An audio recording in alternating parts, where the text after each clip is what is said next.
Olá, hoje é 17 de janeiro de 2012 e essa é a 16ª edição do Ainda Sem Nome, seu podcast preferido sobre comunicação digital. Aqui de São Paulo, eu sou o Felipe Menhen e vocês devem estar percebendo que hoje não é o Caio que está abrindo os trabalhos. Felizmente o Caio está acamado, é a segunda semana que ele é vencido pelo corpo. Na primeira foi uma gripe e ontem, como ele colocou no Twitter, ele estava com uma crise de hernia de disco. E a gente não podia deixar o podcast aí 3 semanas sem edição, então eu estou aqui na missão de editar e mediar esse distinto espaço aqui nas interwebs. E hoje eu trouxe o Alexandre, da Bolt, para conversar com a gente. Beleza, Alexandre? Beleza, Felipe. Estamos aqui do lado de cá de Belo Horizonte. Massa. E o Alexandre, ele é o cara que nos presenteou com o nome e com a logomarca desse podcast. Na verdade, o nome ainda sem nome, né? Eu só aproveitei a ideia e fiz a marca. Mas porque nos primeiros episódios, ainda sem nome, ele era o sem título ou alguma coisa desse tipo. A gente manteve umas 2 edições assim. E aí começamos com ainda sem nome. Agradecendo as pessoas que deixaram os comentários na edição número 15. Primeiro agradecer ao Walter Romano, o Valtim, pela participação especial, foi bem bacana. E agradecer também ao César Giannini, ao Júlio César, ao Luiz Carlos, Bruno Milagres, o próprio Alexandre, o Álvaro Braga, a Helena e o Everaldo, que comentou ontem à noite, se não me engano. E hoje a gente tem 3 assuntos aí bem bacanas. Podemos começar, Alexandre? Claro, vamos embora. Vamos lá. O primeiro, quem mandou foi o Júlio, pelo formulário de contato do nosso site, que por sinal é o www.aindasemno.me. Lá você pode entrar, conferir as edições anteriores do podcast, comentar, cornetar, enfim. O espaço é seu também. Xingar, principalmente. Mas o Júlio, ele, pelo formulário de contato, ele fez a seguinte sugestão de pauta, que é a dificuldade de levantar, tratar e guiar de forma correta e inovadora os projetos digitais dentro de empresas que não são atendidas por agências. E quais são as dificuldades e os obstáculos encontrados nesse processo. E, Alexandre, acho que você pode, com sua experiência aí, acho que você pode dar seus pitacos a respeito desse assunto, né? Pois é, cara. Na verdade, esse assunto até é super interessante. Eu até te mandei, acho que te mandei isso ontem, eu escrevi um pouco alguns artigos sobre esses processos, né, de como é que você desenvolve um projeto e tal. E realmente é pertinente. Bom, eu só fiquei na dúvida, aí talvez você consiga me dar um esclarecimento melhor, assim, que não são atendidos por agências offline, como é que funciona, o que seria? Vamos dizer... Cara, eu tenho para mim, quer dizer, porque o comentário ainda não foi, o Júlio não foi claro nisso, mas eu tô entendendo que a gente está falando de agência online, né? Sim. Tratar e guiar de forma inovadora projetos digitais dentro de empresas que não são atendidos por agências. Na verdade, ele completa aqui, né? Muitas dificuldades e obstáculos são encontrados. Por exemplo, convencer o gestor, diretor e gerente de uma pesquisa, planejamento, arquitetura. Bom, falando principalmente desses pontos, assim, igual a primeira vez que eu peguei um projeto de usabilidade, de arquitetura, de informação na minha mão, se eu não me engano, foi em 2001. Né, já tem um bom tempo e a gente só foi ver isso aqui no Brasil. Eu lembro que de 2001 eu recebi isso, veio de fora, alguém conseguiu um PDF de um material, eu consegui esse material para a gente estudar, ver como é que isso era feito. Isso lá em 2001, para a gente aqui, a gente talvez nunca tinha ouvido falar suficientemente sobre isso e nem era prática. Né, fazer o máximo que a gente tinha era aquele organogramazinho, né, um fluxograma que você definia índex, da índex puxava um fale conosco, aí uma coisa ou outra e estruturava o projeto. Isso era o suficiente para você fazer um site, né? Então o cara que ia criar, ele definia quais os campos ele queria que tivesse formulário, como é que seria o Fale Conosco, e essa definição era feita assim, né? E já mais recentemente, pelo menos hoje, vamos dizer, na Bolt, que é o que eu mais tenho conhecimento, eu não me lembro de um projeto que a gente tenha feito que não tenha esta estrutura e esse planejamento. Inclusive hoje aconteceu, a gente estava falando disso ontem, né? E hoje eu estava conversando com o pessoal de comercial e tem um cliente novo que está olhando com a gente algumas coisas, e ele chegou para a gente e falou: não, eu já tenho isso pronto.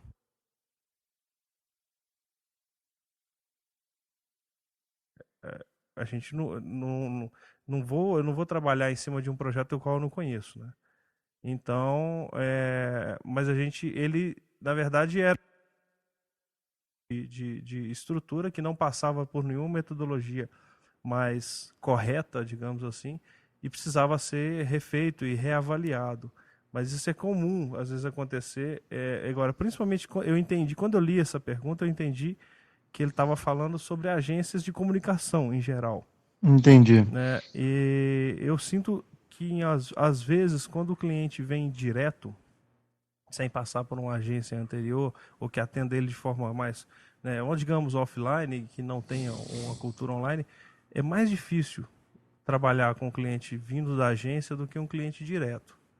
Né? E a gente hoje, por coincidência, tem, não sei se é por sorte ou porque a gente tem exigido ou questionado muito isso, a gente não tem trabalhado mais. Dificilmente acontece de um cliente, como esse aconteceu essa semana, né, chegar e não querer fazer uma pesquisa. Então, assim, é uma realidade que eu acho que já está mudando. Isso já está acontecendo, pelo menos no que a gente tem trabalhado, a gente já não tem visto essa barreira mais. Eu acho que às vezes falta um poder de convencimento maior, às vezes, para chegar num diretor, num gestor, e propor e convencer de que é fundamental aquilo. O que você acha disso, Gabriel? Cara, assim, eu já tive experiência dos dois lados do balcão, né? Já tive em agência e também já tive no lado do cliente. O que eu percebo, assim, na minha experiência como cliente, e eu cheguei para coordenar um projeto de internet onde as experiências anteriores não tinham sido tão legais assim. Sim. O que é normal, inclusive, na maioria das vezes. O que é muito normal. Acontece, né? Isso. E aí, eu fiquei. O que me surpreendeu positivamente quando, fiz a reunião com a agência, já tinha decidido mais ou menos como é que seria o projeto. E aí eu tive o contato, apresentar uma arquitetura para mim, mas assim, sem ser o fluxograma, mas era uma index, era um wireframe de uma index. Uhum. E eu falei, puta merda, esse negócio aqui, porque o problema do wireframe é que você tem que apresentar para alguém que tem uma capacidade de abstração muito grande, né? Nesse caso, a gente, só te interrompendo, ou a gente faz algo muito fiel, até com layout algumas vezes, mas a maioria dos clientes isso é bom e é ruim, né? Mas depois eu explico um pouquinho desses pontos, a gente vai falar disso. Mas aí apresentaram para você um wireframe da Index? Mas assim, era assim, tipo, logo, xizinho, conteúdo Loren Y, aqui vai ter um destaque, aqui vai ter um...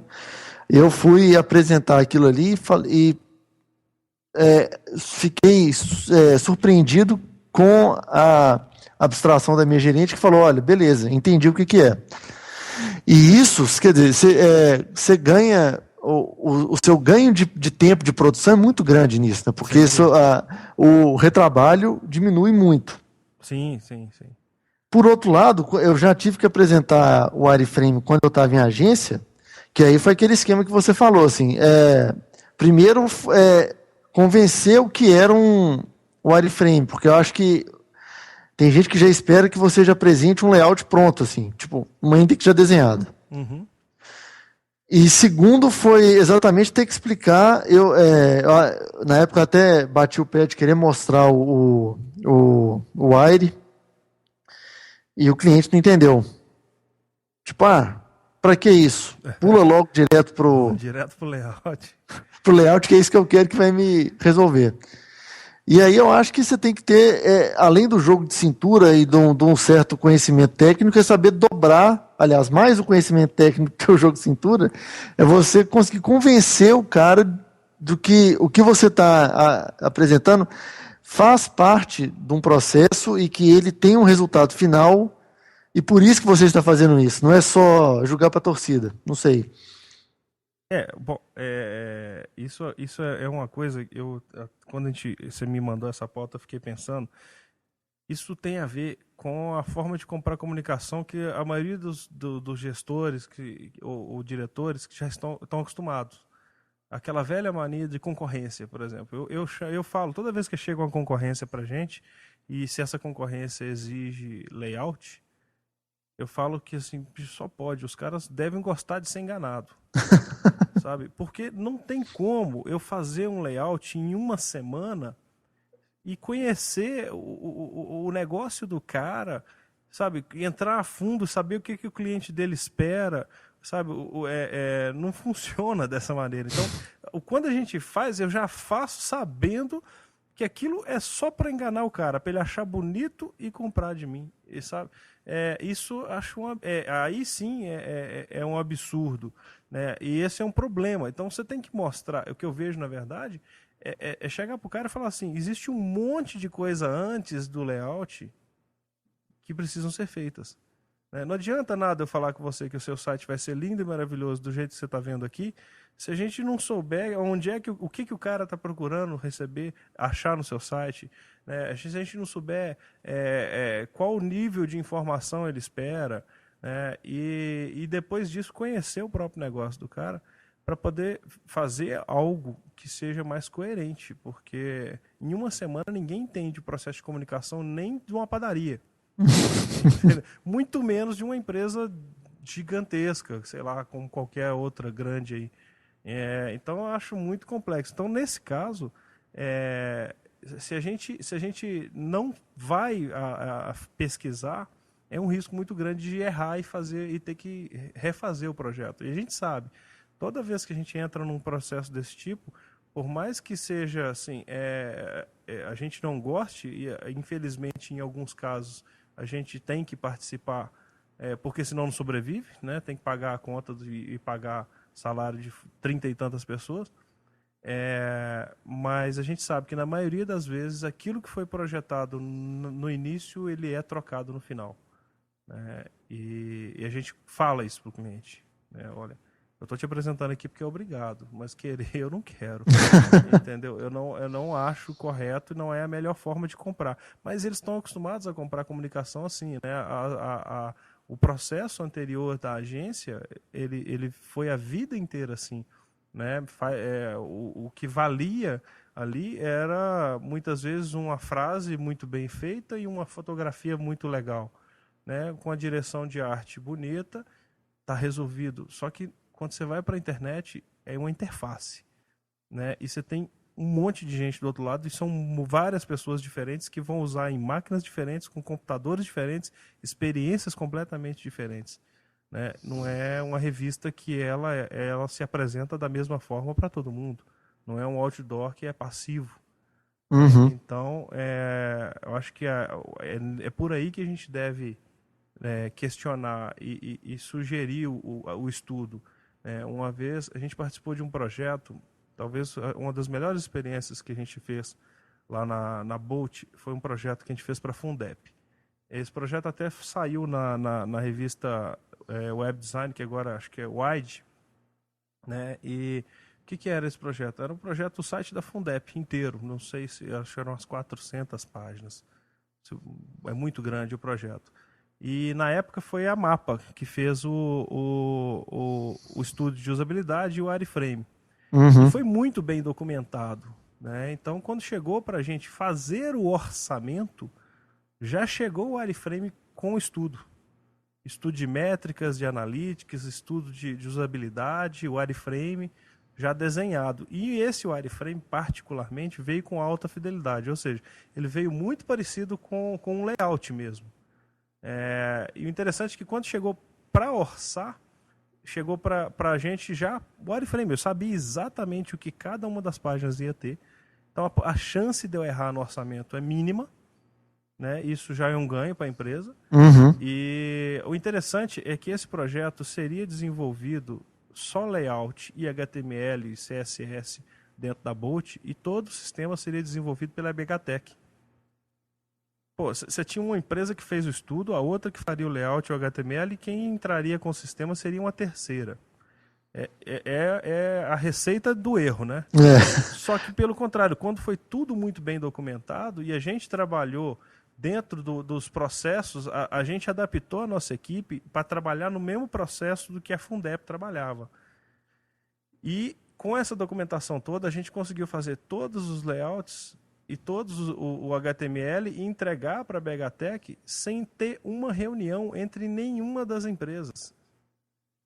Quer dizer, você ainda teve ainda tinha o dedo e o processo de produção de um quarto, que era, no caso, o cliente, né? Exato. Então, o que acontece? Só foi possível porque tinha uma documentação e era bem executada. Se não, cara, é um caos, é a receita do caos esse projeto. E saiu no prazo e no dia combinado. O gerente de projetos na época é o Guilherme, que trabalha hoje na Bolt. E ele, no dia que o site lançou, ele estava em lua de mel. Imagina a cabeça dele lá. Só que a gente sabia que ia funcionar, porque foi bem feito, bem documentado. Agora, se não faz assim, você paga 3 vezes o valor. Por exemplo, e às vezes isso acontece. O cara prefere pagar um site 3 vezes do que pagar um que valeria 2 vezes e meia e fazer uma vez só. Mas ele prefere errar 3 vezes. Isso acontece, mas a gente tem conseguido convencer. E cada vez mais a gente tem conseguido que os clientes entendam o que é a necessidade de fazer. Acontece do cliente não querer? Acontece. Aí, negar ou não. Eu mesmo hoje falei, se a gente não fizer o trabalho de arquitetura e estudo desse cliente, eu prefiro não fazer. Nesse caso, porque é um risco. Porque aí vai de cada um. Em alguns casos eu não prefiro não correr o risco. Mas sim, esse trabalho, no caso da Fundep, só funcionou dessa maneira porque foi bem feito e bem documentado. Senão, impossível. O que eu acho engraçado, assim, quando o responsável no lado do cliente, né, pelo projeto web inteiro, quando ele acha que, por exemplo, a pesquisa e planejamento, citando até o que o Júlio falou na pauta, é uma perfumaria. Quer dizer, você não colocar a importância que o seu projeto de internet vai ter no seu negócio.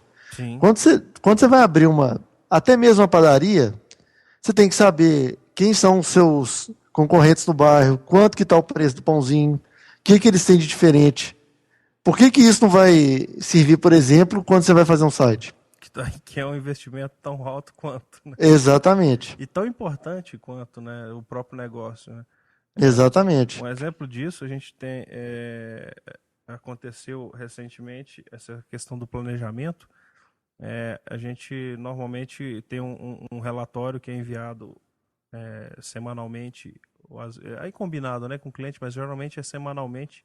E nesse relatório a gente enviou para um cliente nosso que tínhamos levado 15 horas de planejamento e reuniões sobre aquele projeto específico.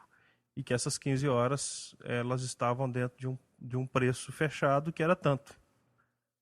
E o cliente não aceitou. Nunca paguei por isso. Por planejamento. Eu falei assim, não, você já pagou. Não foi informado. Não foi informado que foi cobrado. A gente só está informando. Né? Mas isso é interessante. E foi difícil de convencer que aquilo estava sendo era fundamental para o negócio. dela. Não adianta a gente... E tanto é fundamental que hoje a gente tem uma sala só para isso. Então, mas é difícil. Realmente concordo que não é fácil convencer. A pessoa ela já está acostumada a pensar no formato que já vinha sendo feito, né, de anteriormente, da agência muitas vezes não cobrar nem por isso, e para ganhar num BV, foi até isso que eu falei no comentário, que esse vício se mantém, né, e ela teve ela não entendia por que a gente estava cobrando o planejamento, mas aí a gente gastou uma reunião de 1h30 para explicar que tem que ser feito o planejamento e tem que ser cobrado, porque a gente está lá e talvez seja a hora mais produtiva do negócio, né? Porque desenvolvimento, né? Se você não planejou, você vai desenvolver o quê? É verdade. Né? Então, eu concordo até que com esse levantamento, mas eu acho que isso já tem mudado. Se você tiver argumento suficiente, as pessoas compram. Eu acho que o que está faltando talvez seja, primeiro, coragem para tentar, e segundo, argumento para poder convencer, porque a gente ainda tem que convencer que planejamento é fundamental. Isso não é um problema de Minas, isso é um problema do brasileiro. O brasileiro não planeja. A gente vive sendo chamado de empreendedor, que o brasileiro é empreendedor, mas ele não é empreendedor sem planejar.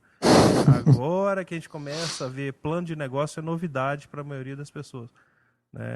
Isso é planejar, nada mais do que planejar. E assim vai ser na internet. O que você me diz dessa? Eu tenho até é um caso que até se aplica a essa questão do planejamento.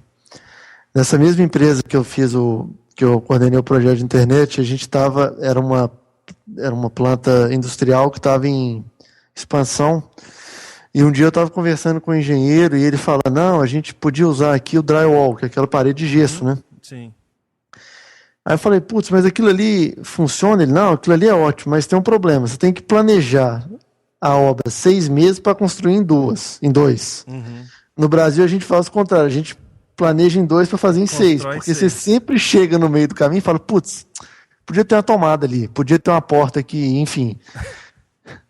E até o Ike Batista, que é o empreendedor do momento, né? Agora uma vez ele falou que ele está meio cansado de ver brasileiro fazer puxadinho. Uhum. E isso se aplica para muita coisa que a gente falou aqui agora. Principalmente para web. Puxadinho. Exatamente. Web é lotado. O que tem de site puxadinho não é brincadeira. Tem muito. Tem bastante. Sistema puxadinho é uma beleza. HTML puxadinho. Uma semana atrás, a gente estava falando exatamente sobre isso numa reunião com um cliente. Ele tem um sistema, ele queria ampliar esse sistema e atender algumas coisas a mais, só que o sistema foi feito há alguns anos, já precisava de ter refeito. Ele está funcionando, mas você sabe que tem coisas que precisam melhorar.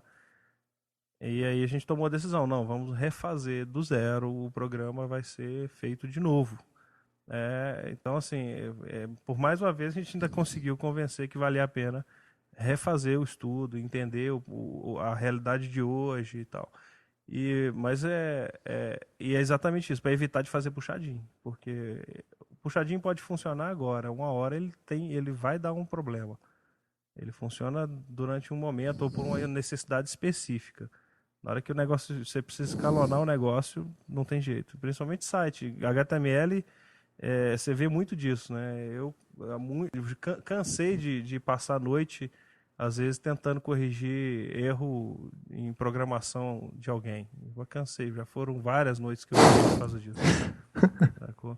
Eu lembro disso exatamente, eu até vou lembrar, quando eu conheci o Gazelle, por exemplo, eu conheci por causa disso. Isso foi em 99. Entrou um projeto. Quando eu abri a Bolt, a gente abriu a Bolt e entrou um projeto que o Gazelle tinha feito em Flash 3. Imagina. Cara, eu passei umas 3 noites sem conhecer o Gazelle xingando ele. Eu conto isso hoje, ele morre de rir. Que é meu amigo demais, gosto demais dele. Mas eu passei umas 3 noites xingando ele por causa disso. De ter que fazer um puxadinho num projeto de outra pessoa que tinha com baixa documentação. Então, assim, pesquisar, cara, pra gente hoje é talvez o ponto mais importante do projeto. A gente prefere, igual você falou, gastar 2/3 do tempo pesquisando e um só fazendo do que o contrário. E o normal acontecer no Brasil é exatamente o contrário. A sua dor de cabeça vai ser muito maior se você fizer o contrário. Exato. E o Gazel, quer dizer, se o Gazel, agora você pode falar pro Gazel que você falou mal dele no nosso podcast, ele pode usar a caixa de comentários deste episódio para fazer a sua defesa. A sua defesa, exatamente. Daremos mais que 2 minutos para o Gazel fazer isso. Não, mas isso foi em 99, tinha acabado tava lançando o Flash 3, estava indo pro 4. A história é bem antiga. Isso em 12 anos, vocês não conseguiram. 13 anos agora, vocês não conseguiram resolver isso, então. Não, o Gazel hoje é amigo meu. Esse cara, ele é fantástico, eu gosto dele. Massa. Bom, fica aí o espaço para os nossos 17 ouvintes também comentarem das dificuldades em convencer os gestores sobre a importante pesquisa, planejamento e arquitetura, por exemplo, dentro de um projeto de internet. E quem é gestor, diretor, quem coordenou um projeto do lado do cliente também pode falar da dificuldade que teve, se foi a primeira vez que ouviu isso na sua experiência nesse tipo de projeto. E só para finalizar aqui, na verdade, o que eu acho que a gente precisa muitas vezes questionar. Se você está pensando em chegar lá para o seu gestor e seu diretor e propor isso, e se acha que ele vai ser resistente ou ele está sendo resistente, procura se informar um pouco mais sobre o assunto e questiona e pergunta se vai construir um prédio e não vai fazer a planta, né? Não é mais ou menos a mesma coisa, sabe? Você não vai calcular, por exemplo, que vão ter 3 andares e a fundação vai ser para 1, sabe? Então é mais ou menos a mesma coisa, fazer um site. Você vai lá e prevê que ele vai ter 1.000 acessos diários, quando você põe ele no ar ele tem 40.000, é a mesma coisa. O que vai acontecer com o site? Ele vai cair. A infraestrutura não foi pensada para isso. Então acho que vale aí um poder de convencimento, porque a dor de cabeça de quem vai produzir vai ser bem menor e da empresa, muitas vezes, ela vai gastar menos. Por mais que ela pague essa pesquisa e pague até caro, no final da história, o montante somado é menor do que o montante de erro que vai vir acontecendo para frente. Não tem, as horas de manutenção não vão compensar esse gasto inicial, né? Exatamente. Bom, fica aí o espaço para quem quiser comentar este longo primeiro bloco, mas que foi muito legal. Agora, a nossa segunda pauta da noite foi a seguinte: o Publiminas, o site publiminas.com fez uma pesquisa no começo do ano, no fim do ano passado, na verdade, qual era a agência mineira que você gostaria de trabalhar. Não lembro qual podcast que a gente falou a respeito disso, mas eu lembro que a gente falou que não era a melhor, a dinâmica da pesquisa e a mecânica dela não era relevante, quer dizer, você não ia conseguir gerar resultados relevantes para qualquer coisa que você fosse fazer com esses números. No começo desse ano, no dia 9 de janeiro, saiu o resultado da pesquisa e eu confesso, Alexandre, que eu fiquei espantado que a Tom foi a agência que as pessoas mais gostariam de trabalhar e ganhou com uma ampla vantagem em relação, por exemplo, a Lápis Raro. Sim. A Tom ficou com 22,2%, a Lápis Raro com quase 10,6%. Eu estou procurando aqui, só para te falar, foi no Ainda Sem Nome número 13. Isso, Ainda Sem Nome número 13. Nem faz tanto tempo assim, olha só. Pauta 3, a terceira pauta. E aí, o que é engraçado, assim, que nessa pesquisa, as 4 primeiras são agências, a Lápis nem tanto, né, mas assim, que eu pelo menos conheço há muito mais tempo como agência só de offline. Posso estar enganado. Digamos assim, tem mais tradição, foi mais reconhecida nesse sentido. Agora, sério, o que dá para tirar dessa pesquisa? Para mim, não dá para tirar absolutamente nada, pelo jeito que ela foi construída. Bom, rapidinho, quando chegou para mim, eu não lembro nem através de quem, esse link chegou para mim, se eu não me engano, foi alguma coisa no Facebook que alguém postou. E eu, de repente, chegou alguém de dentro da Bolt, publicou, mandou esse e-mail interno também, falando que estava acontecendo essa pesquisa e que o nome da Bolt estava lá. E foi unânime, assim, entre praticamente todo mundo da empresa, a crítica à pesquisa. Isso foi assim, todo mundo falou assim, mas como assim? Você tem que falar, você trabalha com publicidade? Você trabalha e estuda com publicidade? Você não trabalha com publicidade? Sabe, eu não entendi, acho que é igual o Caio falou no número 13, né? Ele falou, talvez com uma pergunta você resolvia todo aquele questionário de pesquisa ali.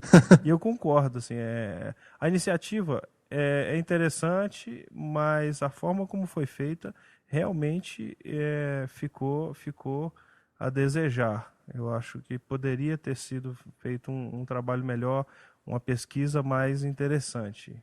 E agora, eu estou até procurando aqui sobre o resultado. Eu não achei o resultado no site do Publiminas, não estou encontrando. Você está com ele aí? Eu tô com ele aqui, tá aberto. Achei. Está no primeiro post deles aqui. Isso. Eu estava abrindo pelo meu anterior. Exato. O que deu aqui, a Tom, né? A Tom com 22,21%, né? E a Lápis Raro com metade disso. Realmente é uma diferença bem grande, né? E a gente tem aí Plan B e Bolt no quinto e no sexto. Depois vem a Aliás, a SIC. É interessante até a SIC estar aqui no espaço, que a SIC é de Uberlândia, né? E ela não tá aqui em Belo Horizonte, basicamente. A gente tem aí, acho que talvez, a Estalo eu não conheço, mas dessas 8 primeiras é a única que não tá aqui em Belo Horizonte. Agora, isso é uma coisa também que eu acho engraçado nessa pesquisa, assim, não estou colocando em xeque O resultado, o né? resultado, mas o que eu achei engraçado, eu senti falta de agências que estão mais consolidadas no mercado, inclusive de Belo Horizonte, porque, na minha opinião, as 10 tinham que ser de Belo Horizonte pelo público que tem na cidade, Sim, sim, sem dúvida. pela população da cidade, melhor dizendo. E eu senti falta de algumas agências aí. Assim, eu não sei, como eu falei, assim, eu não consigo tirar nenhum resultado dessa pesquisa. Eu não sei se a Tom ela é super legal para trabalhar, se as pessoas que trabalham na Tom falam com os amigos, olha, eu trabalho na Tom e é super legal aqui, então, bicho, todo mundo tem que trabalhar aqui. Uhum. Ou eu não sei se todo mundo da Tom votou. É, o que acontece, né, no caso? Eu estou tentando abrir aqui, na verdade, os finalistas do Prêmio Minas de Comunicação, porque aqui a gente vai ter uma ideia, né, geral das principais agências, né, eu acredito. Uhum. E a gente está vendo assim, por exemplo, aqui nós temos a SIC entrou, a Lápis Raro, a RC. Deixa eu só comparar aqui. Nós temos a RC não consta aqui nos 10 primeiros, né? Ou conta, não, conta no terceiro, tá aqui. E nós temos a Filadélfia, que também tá. A Solution. A Solution entrou nesse ranking. Não. Tá? E é uma empresa que, por exemplo, no caso aqui, ela está muito bem, Ah, não, desculpa, a bastante. Solution entrou em 15º. 15º, que é É. dela, 15º, exato.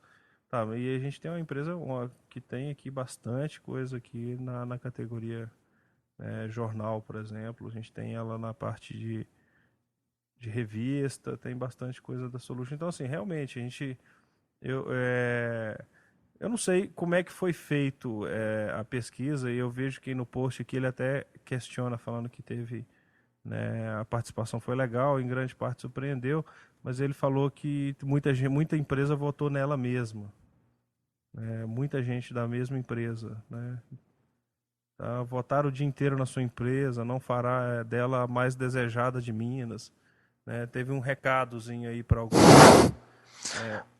Realmente a gente ficou aqui, né, em sexto, mas a gente nem usou essa informação para fazer nada, assim, porque realmente, principalmente por causa da pesquisa, eu achei que ela foi muito mal aproveitada e talvez não tenha sido assim tão relevante. Mas eu não sei o que você acha da. Bom, o que eu acho que, assim, para ter uma relevância essa pesquisa, isso eu estou falando agora, assim. Primeiro, se você não tem nenhuma relação com publicidade, teoricamente você não vai querer trabalhar Numa agência de publicidade. numa agência, exatamente.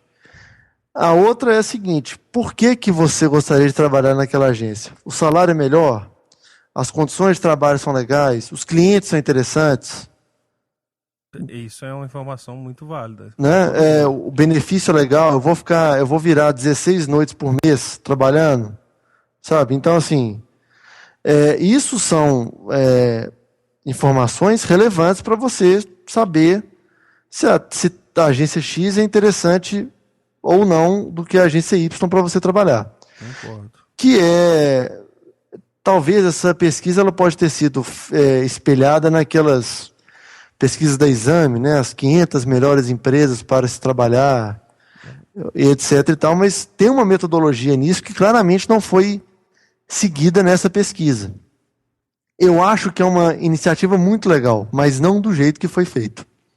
Daria para extrair muito mais dados interessantes e com a participação dessa de 1.000 e tantas pessoas e tal, daria para se extrair mais dados. Eu estou procurando aqui, na verdade, eles fizeram essa pesquisa a partir de uma pesquisa que foi feita pelo Brainstorm 9. Uhum.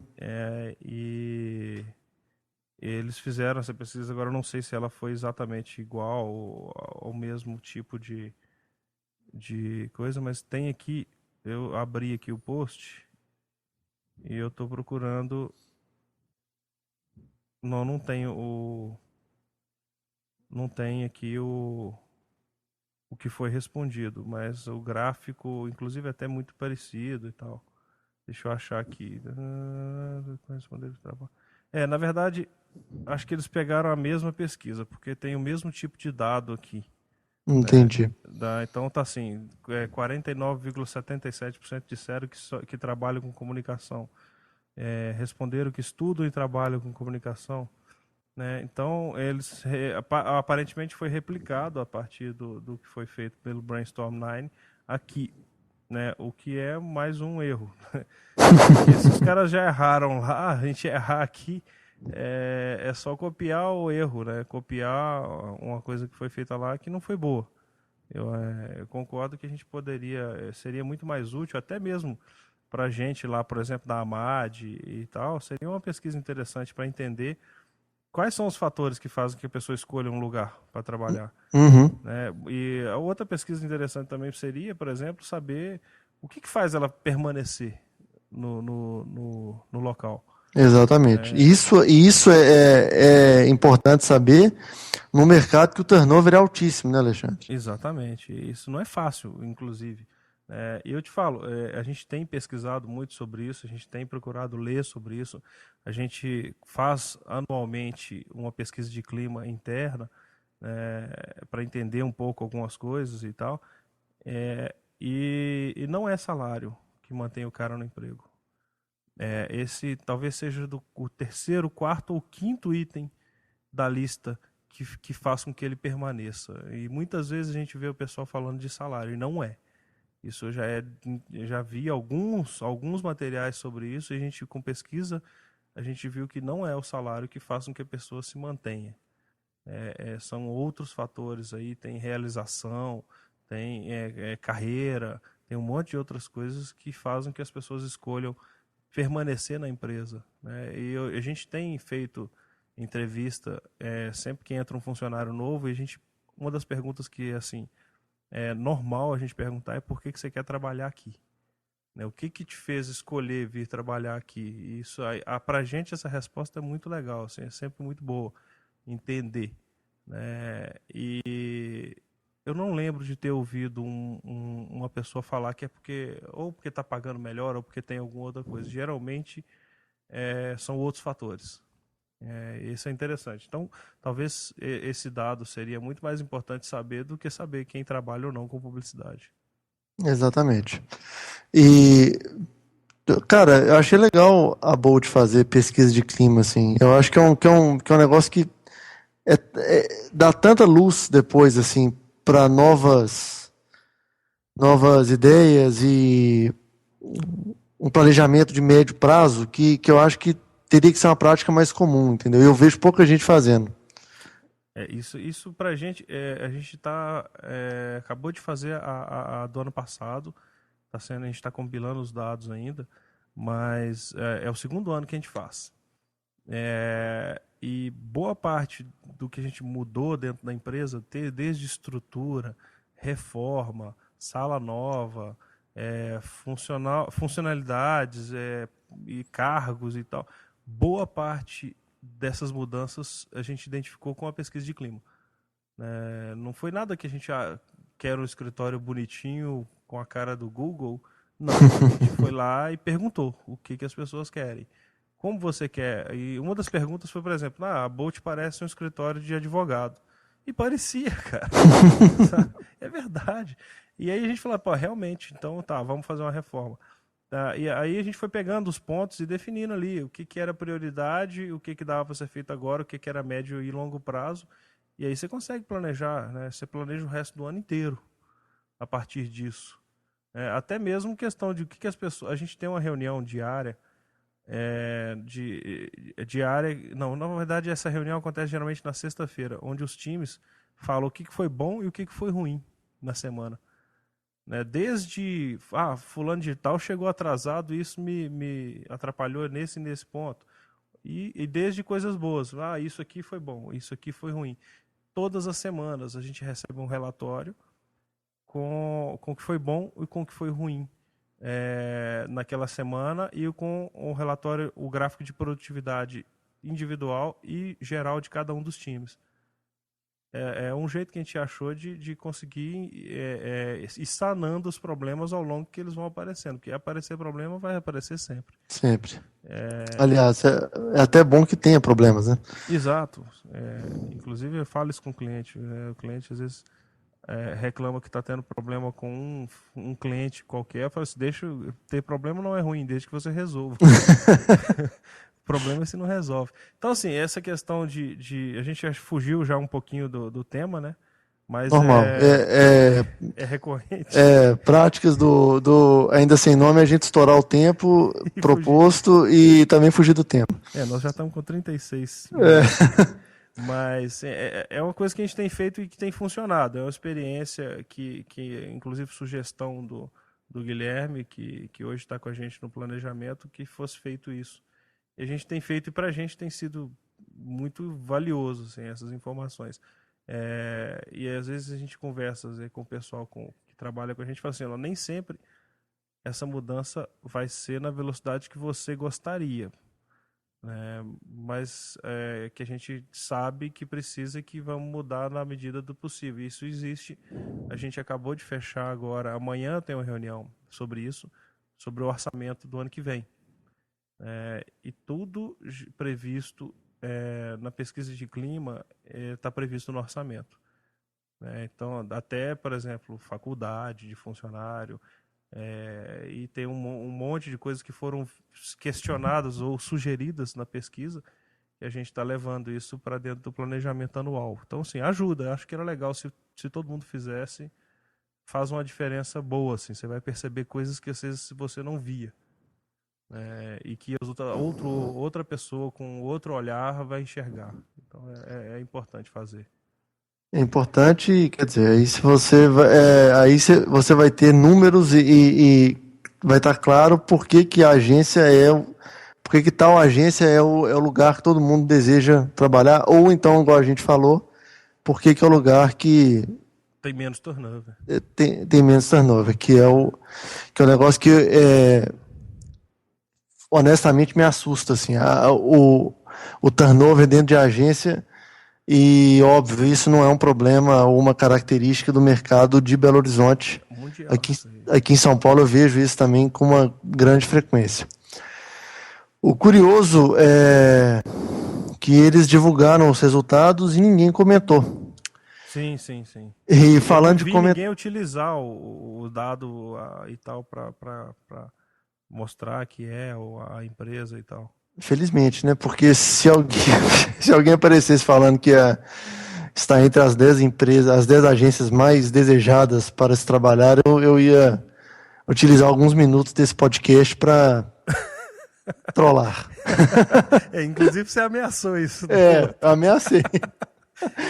Eu reforço aqui a minha ameaça. Estou de olho. Tá certo.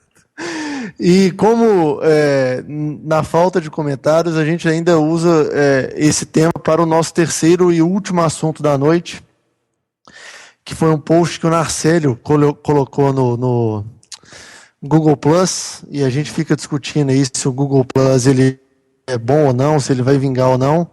Pelo menos serviu como uma pauta para o nosso programa. É uma matéria do Mashable falando que os comentaristas de matérias que usam pseudônimos são melhores comentaristas do que quem usa o seu nome real, ou, obviamente, mais relevantes dos que usam, dos que são anônimos. E isso a gente já tinha discutido num dos primeiros podcasts. Eu lembro dessa discussão, que o Caio até falava que em alguns projetos a pessoa é obrigada a colocar o nome real para que comente. Em outros a gente tem comentários, em geral, comentários muito ruins ou muito negativos, e geralmente a pessoa se esconde através de anonimato e tal. Exatamente. E essa matéria do Mashable é muito legal porque são números assim que eu confesso que eu fiquei espantado. Porque eu jamais imaginaria que pessoas com apelidos deixariam comentários melhores do que pessoas com a identidade real. Concordo. E vale dizer o seguinte, que a qualidade dessa pesquisa ela foi determinada pela frequência que os comentários foram curtidos ou marcados como spam, deletados e tal, pela interação com aquele comentário. Uhum. E assim, eu acho que essa questão do comentário, e posso estar falando algo que eu já falei anteriormente, ela tem muito a ver com a plataforma que o cara vai escrever.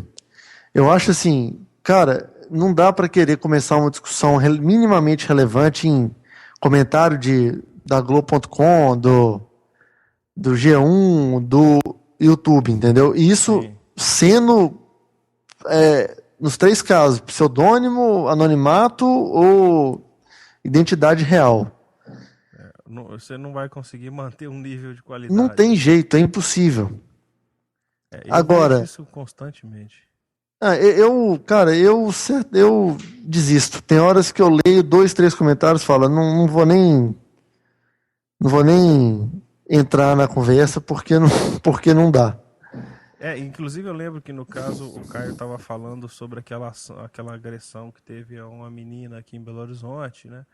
Eu lembro que ele usou, que algumas pessoas, e logo que ele falou, eu entrei no post relacionado e tinha gente defendendo o cara que jogou um copo de alguma bebida na menina, o cara que quebrou o braço da outra lá e tal. E teve gente que defendeu, né, o cara, o que o Caio chamava de troglodita. Cara, é quase impossível você manter um nível num lugar que seja completamente aberto e tal. Eu vejo isso porque eu coordeno um fórum sobre pescaria. Eu, junto com um amigo meu, a gente tem hoje talvez o maior fórum do assunto no Brasil. A gente tem em média de 30 mil visitas únicas mês, com 12 mil pessoas cadastradas. E lá é obrigatório que a pessoa ponha nome, sobrenome e foto. Né? E ainda assim, é difícil de manter alguma discussão que seja um pouco mais quente dentro dos eixos, para não passar da conta e tal. Não é fácil. Imagina um negócio aberto, no G1, no YouTube, por exemplo. É quase impossível você manter isso. E mesmo em blogs, e até é uma das coisas que essa matéria fala, que mesmo quando você coloca o plugin do Facebook para incentivar né, como a área de comentários do seu site, ainda assim, os caras que comentam com pseudônimo, eles foram responsáveis por 61%. Eu tô vendo das positivas, né? Então, assim, essa questão, eu acho que essa questão da qualidade do comentário, ela realmente ela independe de como a pessoa se apresenta, né? Mas eu ainda tenho para mim que o cara anônimo, ele tá, em 90% das vezes, ele quer falar com medo, ele tem medo de assumir a identidade dele. Concordo. E eu te falo que a grande maioria acontece assim, ou às vezes a pessoa tem um perfil só para isso. Já vi isso acontecer em algumas vezes. Tem um vídeo que eu postei no YouTube uma vez, ele tá com 34 mil views. E aparece tudo, cara. Você vê a música, é uma música do AC/DC, no caso. E você tem um cara que odeia AC/DC, vai lá e fala mal, aí vem o outro que gosta. Quer dizer, a discussão inicial já se perdeu há muito tempo. O cara não se dá o trabalho de ler o que está anteriormente. Então, na hora que chega no final, cara, você já está brigando por outro assunto que não tem nada a ver com o que foi no início. Vi isso acontecer com um amigo meu recentemente, aquele caso que um taxista, não sei se você viu sobre isso. Eu vi que os caras estavam saindo Com a festa. Isso, Exato. lá Por no... acaso, o cara era o cara que sofreu a agressão é irmão de um amigão meu.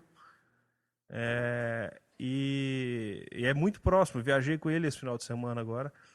E eu vi assim na matéria que saiu, não lembro em qual site foi agora, tinha comentário falando que os caras estavam bêbados e que o taxista que estava certo. Eu falei, cara, como assim? Você não estava lá?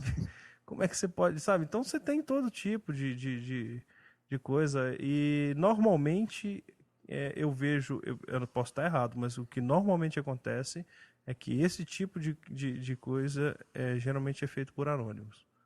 Em geral, isso em qualquer lugar. Já vi isso no blog da Bolt. Sempre que a gente tinha um comentário negativo, ele era feito de forma anônima. Então, assim, eu acredito na informação que está aqui, mas eu pensava completamente diferente. Eu via Pois de é. uma outra forma. Agora, eu não sei também, e aí, bom, seguindo a tradição do podcast de extrapolar o que a gente está falando, se a qualidade do comentário, seja ela, ou seja qual for o nome do autor, se ela tem muito a ver com o tipo de moderação que o dono do espaço faz. Eu não estou falando de deletar comentário, de censurar, mas de ter uma postura proativa de manter aquele espaço minimamente saudável. Concordo. Eu não acho, por exemplo, no UOL você não consegue, é impossível você fazer essa moderação, acredito. Tanto é que eles já chutaram o balde e colocaram que tem um pequeno disclaimer em cada comentário que fala, o comentário não é necessariamente a posição do jornal. Agora, eu nunca vi nenhum comentário bom, digo de qualidade, não estou falando se é positivo ou negativo, se é descendo pau ou não. Por exemplo, no Uai e no Tempo, em qualquer portal mineiro, entendeu? Que eu acho que não tem nenhuma moderação em cima daquele espaço. Então, assim, é um lugar que é entupido de caras com pseudônimo falando merda.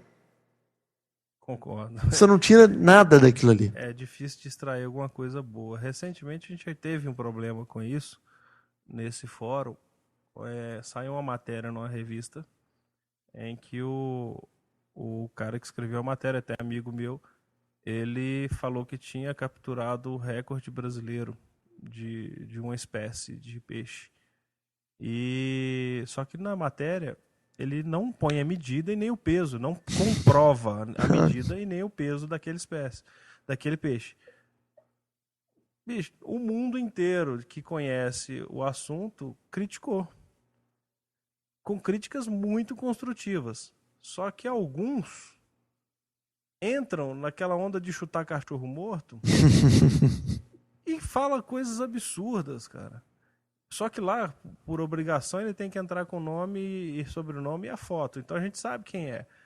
Mas imagine, se nesse caso esses caras ainda fazem assim, num lugar que não tem moderação, que não tem ninguém para falar, opa, não é bem assim, vai com calma, ou não, né, questionar, a discussão vai para qualquer outro lado, menos o da qualidade. Isso aí você acaba não aproveitando. Por mais que tenha uma, duas, três pessoas naquele monte que comenta, que queiram até discutir o assunto, mas infelizmente a grande maioria não está interessada em algo produtivo, né? Isso é normal.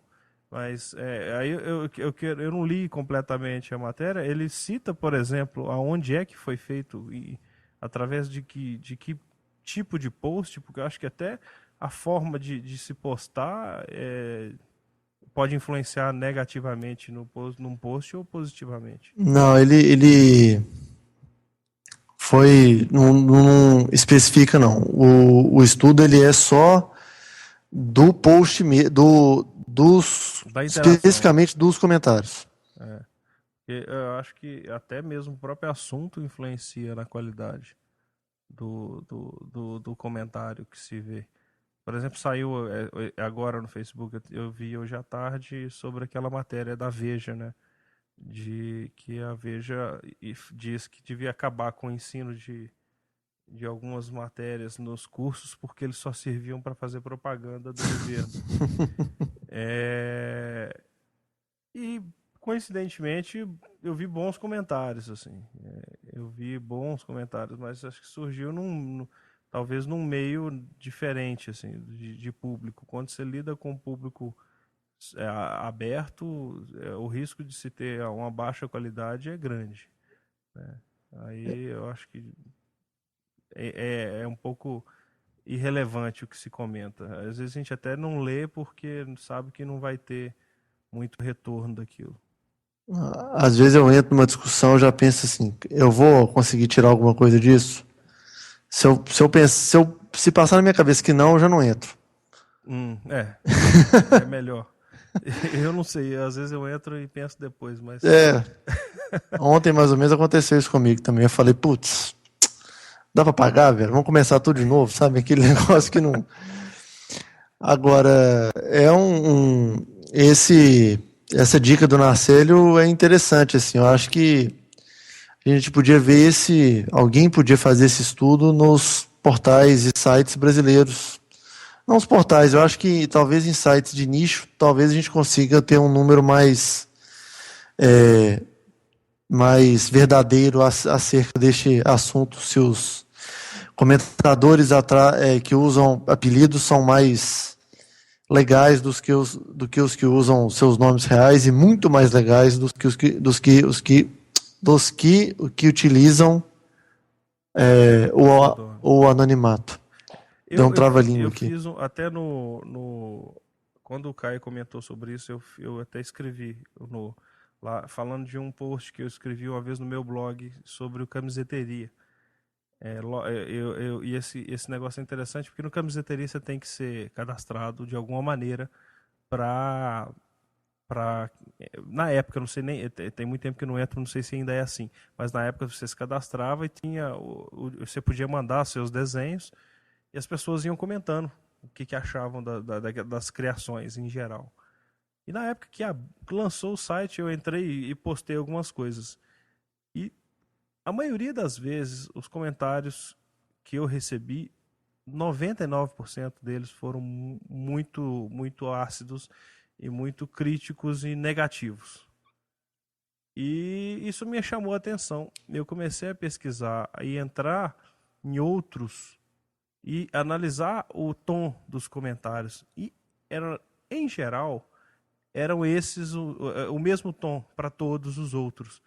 E uma coisa que eu achei interessante é que a maioria das pessoas que comentavam, quase a totalidade, eram pessoas que tinham se cadastrado, mas não tinham enviado nenhum projeto, nenhum desenho. Ele entrou para criticar os outros, mas em momento algum ele pôs o dele. E talvez se sinalize aí alguma coisa. Por mais que o nome dele esteja lá, mas o dele não estava na reta para outro comentar. Mas ele estava ali batendo nos outros. Então, acho eu gostaria de ver algo nesse sentido, uma pesquisa nesse sentido. Seria bem interessante. O que faz com que a pessoa comente, né? Tenha a ação de comentar ou de compartilhar com aquele assunto, porque compartilhar não é só mandar para os seus amigos, às vezes é compartilhar a soma do comentário. Se o comentário for bom, ele é melhor do que o próprio assunto em si, né? Uhum. E eu vejo que muitas vezes as pessoas não pensam nisso, assim. Eu vou somar aqui, e isso normalmente não é uma preocupação. Acho que as pessoas entram com outras intenções, e a facilidade do anonimato para isso é grande. Então me surpreende por esse motivo. E eu queria ver algo que me provasse o contrário, mas a pesquisa está aqui, ela é interessante, mas eu queria, igual você, assim, eu queria ver isso aqui, no nosso mundo. Nós temos uma realidade muito diferente quando se fala em compartilhar e quando se fala em comentar, né? Assim como a gente tem uma diferença muito grande com doações. A gente estava tratando disso outro dia. O brasileiro não tem o costume de fazer doações. Eu queria até perguntar, alguém aqui que pode vir a ouvir o podcast alguma vez doou alguma coisa pro Wikipedia? Que toda vez que você entra lá, aparece a foto do criador do Wikipedia e fala donate. Alguém já fez isso? Eu não conheço. Eu mesmo me coloco nesse grupo, eu nunca fiz. É, mas talvez seja uma coisa de brasileiro, né? Tem uma amiga minha, por exemplo, que ela estava querendo colocar silicone, né? E ela entrou num site, uma rede social, se não me engano, americana, onde você entra e as pessoas doam o dinheiro para você colocar silicone. A contrapartida que ela ia dar depois que ela colocasse para aqueles caras que doaram, não sei. Mas o interessante é que ela já tinha, se eu não me engano, ela estava com $900 de doação por silicone. Nenhuma, se bobear, acho que nenhuma era brasileiro, né? E a gente não tem uma cultura de doar e nem de compartilhar e nem de comentar, né? Isso é natural, talvez nosso. E eu vejo isso acontecer em comentários. Quando os comentários são positivos, eu entendo, eu percebo que existe, de alguma forma, existe algum interesse ali, principalmente no nosso mundo de publicidade. Se for a DM9 que publicar alguma coisa, muita gente vai entrar lá e vai querer mostrar que conhece, porque quer ficar bem na fita, para de repente numa possível oportunidade de trabalho. Mas se for uma agência menor que coloca algo tão relevante, não vai ter tanta participação, não sei, né? Se existe um jogo de interesses aí também. Eu não duvido, infelizmente eu não duvidaria disso. E essa questão da doação, eu acho curioso você ver, por exemplo, dessas filarmônicas americanas, todas com orçamento assim da casa, tipo de $100 milhões, Uhum. e 90% é de doação. Sim, a gente vê isso com time de basquete, com universidade. O cara estudou naquela universidade lá e se formou e foi muito bem sucedido. O cara vai e doa parte do dinheiro dele para a universidade. Isso você vê isso com certa frequência. Trabalhar com doação. Acho que a política americana ela é muito focada até em doações de pessoa física, coisa que aqui no Brasil é proibido, né? Lá não. E a gente vê isso acontecer. Eu tive na França uma vez e conversando, não lembro agora com quem, era uma mulher, e ela comentou que dia tal ela fazia trabalho comunitário. Que legal, tal, você gosta? Ela, não gosto. Mas eu faço porque eu sei que se eu fizer, vai ser melhor para mim lá na frente. Sabe? Ela vai estar ajudando alguém que esse alguém vai de alguma forma contribuir para ela de algum outro jeito lá na frente. Ela não é que ela goste, é que ela acha que é preciso fazer. E eu não vejo isso acontecer aqui, com tudo, com fiscalização, com tudo. É uma coisa que a gente sempre transfere para o outro, a responsabilidade é sempre do outro, nunca minha. Então, eu acho que é uma cultura que a gente tem que tentar entender, talvez, como é que funciona aí. E passar isso para as nossas, enfim, passar isso porque a gente pode deixar para os outros, né, Alexandre? Sem dúvida, sem dúvida. Nem que seja num reles comentário de blog. E eu te falo que por exemplo, a gente, em discussões igual essa aqui, muitas vezes as melhores ideias saem nessas horas, né? Inclusive, você pega uma reunião e tal, na hora de descontração é que saem as melhores ideias. Então, muitas vezes eu falo que muitas vezes o que está em comentário, sendo bem feito, ele é melhor do que o que foi escrito na matéria. Sempre, igual esse mesmo caso do último podcast, a gente viu bastante comentários interessantes, né? E talvez a riqueza maior não seja nem o que a gente está gravando aqui, mas o que às vezes vai gerar de discussão lá na frente.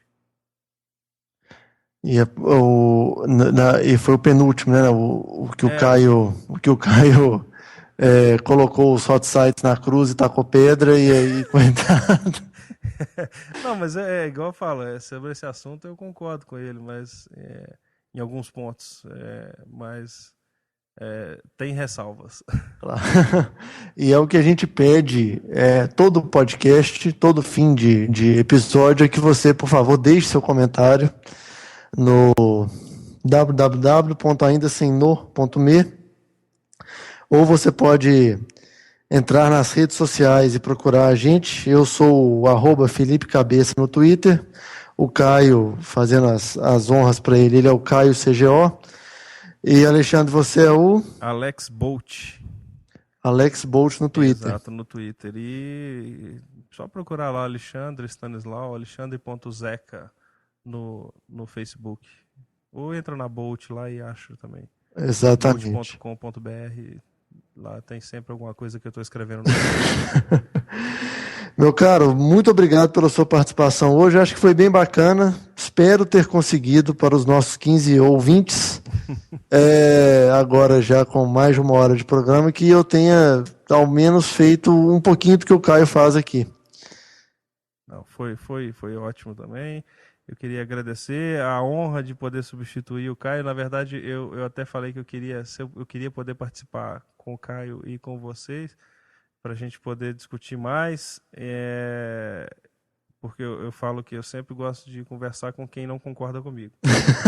Isso é interessante porque surgem coisas novas e coisas boas em geral. E, cara, obrigado pelo convite. Sempre que precisar, pode chamar e a gente está aberto. Se um dia que quiser lá visitar a gente lá no escritório, vai lá. Já chamei o Caio para isso. A hora que quiser estar lá aberto, a gente.